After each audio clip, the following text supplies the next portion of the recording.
Hi guys, good morning. So nakita nyo guys no, i-update ko kayo na gumawa na yung aking anak guys ng Graham bar. O, 'di ba?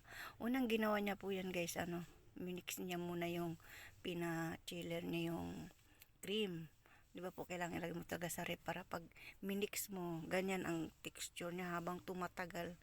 Ayan o, parang icing na. So, ayan guys, alam mo, sa totoo lang, nakikiusap lang ko sa anak ko na kuhanan ko siya ng video. Ay, ayaw nga niya sana niyang pumayag. Sabi ko, anak, for the content, para may video ang iyong ina.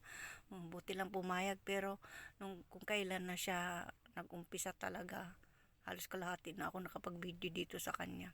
O yan, ang naabutan kong unang gawa niya sa isang baon na yan. Kagandahan yung baonan na yan guys, no? Sukat na sukat yung isang pirasong biskwit ng Graham. So, pagkakalam ko, 6 na biskwit ang laman dyan sa ganyan. O, yan, 6 nga. O, 5.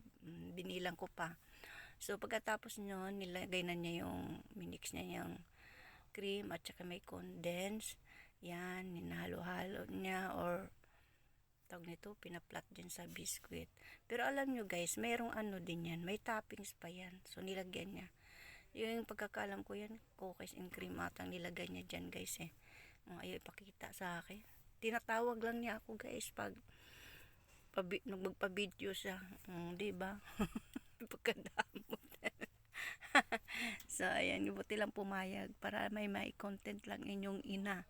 So, habang guys, inaayos na niya. Kumbaga, pangalawang baunan na yan guys.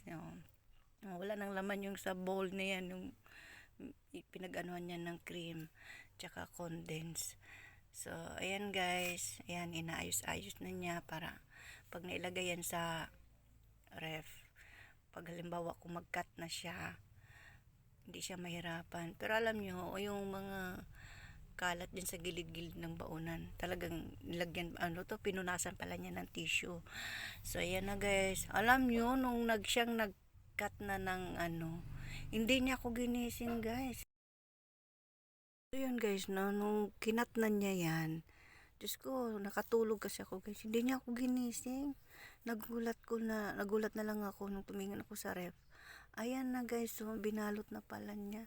So ngayon ginawa ko, binidyohan ko na lang din guys, So yan na po ang finished product niya guys.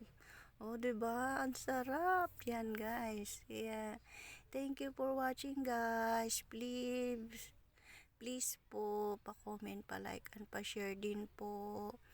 Yan ho, yan ang finished product na aking anak. So, baka gusto nyong umorder.